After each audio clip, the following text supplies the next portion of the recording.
শুভেচ্ছা জানাচ্ছি, আমি ফয়সাল জামান। আজকের পর্বে আমরা ডু হোয়াইল লুপ নিয়ে কথা বলবো। সো গত পর্বে আমরা দেখেছি হোয়াইল লুপ কীভাবে কাজ করে। তো যারা হোয়াইল লুপ নিয়ে এখনও দেখেন নাই বা হোয়াইল লুপ সম্পর্কে জানা নেই, আমি হাইলি রিকমেন্ড করবো আগে সেই পর্বটা দেখে আসতে, কারণ হোয়াইল লুপ না জানলে ডু হোয়াইল লুপটা জানতে আমাদের কাজটা করতে বা বুঝতে অনেক কঠিন হয়ে যাবে। তো আমরা শুরু করি। আজকে যে টপিকটা হচ্ছে এটা হচ্ছে do while loop. So do while loop হচ্ছে হোয়াইল লুপেরই মতো, তবে একটি ছোট্ট পার্থক্য রয়েছে। এখানে হচ্ছে কি যে এটা প্রথমে হোয়াইল লুপটা কি হয় যে প্রথমে আমরা কন্ডিশন দিয়ে দিই, কন্ডিশনটা এক্সিকিউট হয়, দেন হচ্ছে আমার যে ব্লকটা আছে সেটা এক্সিকিউট হয়। কিন্তু ডু হোয়াইল লুপের ভিতরে যে জিনিসটা হয় যে প্রথমেই হচ্ছে আমার ব্লক যে ভিতরে থাকা যে তথ্যটা, অর্থাৎ এই যে তথ্যটা আগে সেটা এক্সিকিউট হয়, তারপরে ডিসিশনটা নেয়। ডিসিশনটা হচ্ছে এখানে যে আই কি 10 থেকে বড় বা 100 থেকে বড় বা ছোট, এই ধরনের কন্ডিশনটা হচ্ছে ও পরে চেক করে। তো চলুন আমরা প্র্যাকটিক্যাল দেখি যে ডু হোয়াইল লুপটা কীভাবে কাজ করে। তো ইন অর্ডার টু ডু আমি এটা কাজ করি। এখানে সম্পূর্ণ কোড, আগের কোডটুকু আমি একটু রেখে দিচ্ছি আপাতত। আমরা একটু কোডের ভিতর কোটেশনের ভিতর রেখে দিলাম। আচ্ছা, আমরা কাজ করি, আমাদের হোয়াইল লুপটা সিম্পল ওয়েটা রেখে দিই। এটা হচ্ছে একটা এক্সাম্পল।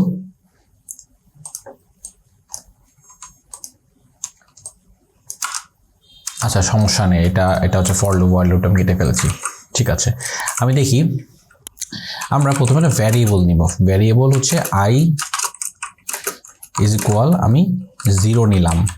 ঠিক আছে, এবার এইখানে ডু হোয়াইল লিখতে হলে সিনট্যাক্সটা হচ্ছে প্রথমে ডু লিখতে হবে, তারপরে কার্লি ব্র্যাকেট স্টার্ট করে এর ভেতরে ডকুমেন্ট ডট রাইট অথবা console dot log document dot right দিয়ে আমি হচ্ছে আইটাকে আগে বলবো যে তুমি আইটাকে এক্সিকিউট করো। ঠিক আছে, তো আইটা এক্সিকিউট করবে। ঠিক আছে, তো আমার থার্ড যে কাজটা আমরা করেছিলাম, এই যে ফর লুপে আপডেটের কাজটা প্রথম কাজ করেছিলাম ইনিশিয়াল, তারপরে হচ্ছে কন্ডিশন, তারপরে হচ্ছে আপডেট। তো এইবার হচ্ছে এখানে আপডেট কথাটা বলে দিতে হবে যে এটা এক এক করে বৃদ্ধি পাও। ঠিক আছে, তাহলে এখানে আমরা কি লিখতে পারি, এক এক বৃদ্ধি করার জন্য আই প্লাস প্লাস লিখবো, আই প্লাস প্লাস লিখলাম। ঠিক আছে, আমাদের দুইটা কাজ কিন্তু হয়ে গেছে। একটা হচ্ছে আমরা ইনিশিয়ালাইজেশন করে ফেললাম এবং দুই হচ্ছে আপডেট করলাম। এইবার কন্ডিশনটা লিখবো হচ্ছে এই জায়গাটায়, এই কন্ডিশনটা এইবার হচ্ছে হোয়াইল লিখবো। আমি আরও বিস্তারিত বলছি। হোয়াইল লিখে এখানে আমি ব্র্যাকেটের ভিতরে আমাদের কন্ডিশনটা লিখবো হচ্ছে যে আমি 3 থেকে ছোট দিলাম, 3 পর্যন্ত চলবে, দিয়ে আমি এটাকে একটু চেক করে দেখি, রিফ্রেশ করি যে 0 1 2। ওকে, তো আমরা এই যে বুঝতে পারলাম, আমরা এটা কিন্তু কনসোল লগ দিয়েও দেখতে পারি।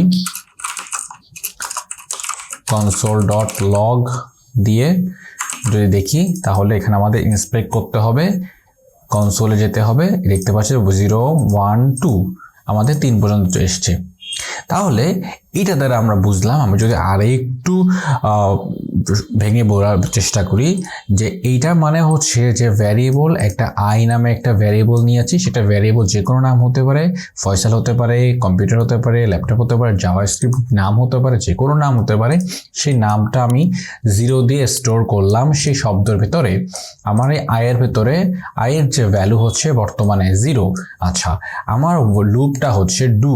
তো ডু হোয়াইল লুপ হচ্ছে আমাদের লুপ। তো ডু হোয়াইল মানে হচ্ছে ডু ফার্স্ট, মানে আগে তোমার কাজটা ঘটাও, দেন তুমি তোমার কন্ডিশনটাকে চেক করো।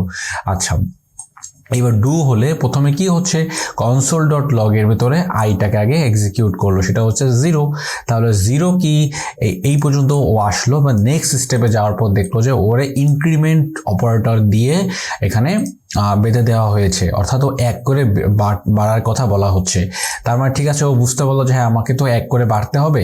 তাহলে আমার নেক্সট যে সিনট্যাক্সটা আছে সেটা আমাকে কি বলছে, সেটা ও দেখবে যে এখানে হোয়াইল ততক্ষণ পর্যন্ত চলো যতক্ষণ এই আই 3 থেকে 3 এর সমান না হয়। হ্যাঁ, বা এখানে আই তো 3 থেকে ডেফিনেটলি ছোট, তার জন্য ও আবার উপরে চলে যাবে, তখন ও 1 নিয়ে নিচে নামবে, 1 নিয়ে নিচে নেমে ওয়াইলের কাছে এসে ফাইট করতে আসবে, ওয়াইলের কাছে দেখবে যে ওর ভ্যালু হয়ে গেছে হচ্ছে 1, তো 3-এর থেকে ছোট, তখন ও আবার 2-তে চলে যাবে, 2 নিয়ে যখন আবার নিচে নামবে ওয়াইলের সাথে ফাইট করার জন্য, সে দেখবে যে 2 তো 3 থেকে হচ্ছে ছোট, তখন আবারও ব্যাক করবে। তো এই মাপটার মানে হচ্ছে যে আমার এই জাভাস্ক্রিপ্টের একটা জিনিস, যে জাভাস্ক্রিপ্ট যখন এইটা আমার প্রিন্ট হচ্ছে আমার এই console.log-এ, ফার্স্টে এই জাভাস্ক্রিপ্ট এক ঝলক এই সম্পূর্ণ কোডটাকে একবার দেখে নেয় যে এখানে কোথায় কন্ডিশন দেওয়া আছে, কোথায় ইনক্রিমেন্ট অপারেটর দেওয়া আছে এবং কোথায় ব্লক এক্সিকিউট করতে বলছে, এই সব কিছু হচ্ছে প্রথমে এক ঝলক প্রিন্ট করে নেয়, বা এক ঝলক হচ্ছে ওর দেখে নেয় যে কোথায় কি কমান্ডগুলো ব্যবহার করা হয়েছে। তারপরে হচ্ছে আমার যে স্টেপ বাই স্টেপ যে কাজগুলো ও এক্সিকিউট করে সাধারণত এইভাবে কাজটা করে। তো ওইটা আমাদের দেখার দরকার নেই জাভাস্ক্রিপ্ট কিভাবে কাজ করে, মানে জাভাস্ক্রিপ্ট হচ্ছে আগে কোডটা পড়ে কি পড়ে না। আমার কাজ হচ্ছে ও প্রথমে এক্সিকিউট ডু ওয়াইল লুপের যে কাজটা, তার জন্য যা যা করা দরকার, যে সিনট্যাক্সগুলো এখানে ব্যবহার করছে সিনট্যাক্সগুলো এখানে এক্সিকিউট হচ্ছে কিনা, এটাই হচ্ছে ম্যাটার। ঠিক আছে, তো আমরা সাকসেসফুলি হচ্ছে আমরা জানতে পারলাম যে ডু ওয়াইল লুপটা কিভাবে কাজ করে। তো ধারাবাহিকভাবে আমরা 4টা অপারেটর নিয়ে আমরা কাজ করে শিখে ফেলতে জানতে পারলাম। ফিউচারে এর অনেক কাজ আছে, আমরা এতে সহজ কাজ, কমপ্লেক্স অনেক কাজ আছে আমরা ফিউচারে করব, এটা নিয়ে ওয়ারি হওয়ার কিচ্ছু নাই। এটা এক্সাম্পলে হয়তো না বুঝতে পারলাম বা চেষ্টা করেছে বোঝানোর, সামনে যখন আরও এক্সাম্পল দিব তখন আরও ক্লিয়ার হবে। তো এই জিনিসগুলো আমরা আস্তে আস্তে ক্লিয়ার হয়ে যাবে, কিন্তু হাল ছাড়া যাবে না। তো এই পর্যন্ত আজকের ভিডিওটা, ধন্যবাদ সবাইকে।